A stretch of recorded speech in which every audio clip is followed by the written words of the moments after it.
Worship in the Bible is something that is, we're being invited into an all in kind of response, not a partial in response, not a little bit of me, but an all in kind of response. And so when Jesus is asked, what's the greatest commandment? What does he respond? He responds from quoting Deuteronomy 6:5. He says, love the Lord with all of your heart, with all of your soul, with all of your strength, and with all of your mind, and love your neighbor as yourself.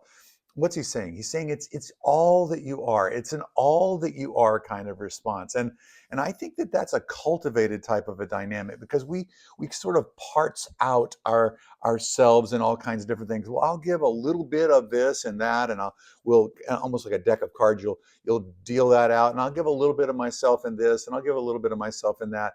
And where our hearts and our affections are all divided. We're going in all kinds of different directions all the time. And so when we want to give the Lord an all-in response, it's like we're kind of all dealt out in all these other places.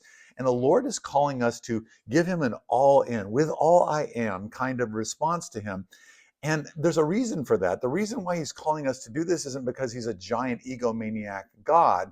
It is that when he is in first place, when he is the recipient and the center of everything for us, that's how we're designed to work correctly as human beings. That when we give him those things, now we're starting to come into that flux capacitor type of a thing, that idea that you and I, that body, soul, and spirit, those things all coalescing into the same effort, the same focus, the same giving, and all that. When we do, then the human person, then humanity starts to come alive.